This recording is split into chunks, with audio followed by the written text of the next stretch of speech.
আর অপুকে নিয়ে বলবো আমি তাকে ছোট মানুষ, ম্যাচুরিটি ওর আসে নাই। আচ্ছা আমি এখন কোথায় আছি? কোনো কথা হইলো অপু বিশ্বাসকে আবারও মৌলিমার দিলেন গৌতম শাহ। অপু বিশ্বাস নাকি এখনো ছোট। ও মাই গড।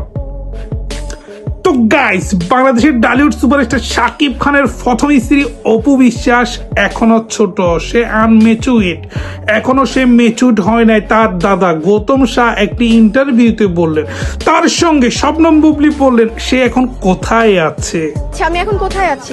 দেখতে পাচ্ছেন অবশেষে বাংলাদেশের জনপ্রিয় নায়িকা, ফিতা কাটা সকলের প্রিয় নায়িকা অপু বিশ্বাসকে আবারও মৌলি বাঁশ দিলেন তার দাদা, তার প্রিয় দাদা গৌতম শাহ। গৌতম শাহ এমন একটি ইন্টারভিউতে চিত্রনায়িকা অপু বিশ্বাসকে এমনভাবে ছোট করলেন, এমনভাবে ইনসাল্ট করলেন, এটা দেখে চিত্রনায়িকা শবনম বুবলি বলেন আমি এখন কোথায় আছি। আচ্ছা আমি এখন তো কোথায় আছি? গাইস, আপনারা ইতিমধ্যে বুঝতে পারছেন শবনম নায়িকা শবনম বুবলি এক এক করে চিত্রনায়িকা অপু বিশ্বাসের কাছ থেকে সবকিছু সরিয়ে দিচ্ছে গৌতম শাহ, বারিশা, শাকিব খান, চলচ্চিত্রে মিডিয়া অঙ্গনে বিভিন্ন আর্টিস্টদের।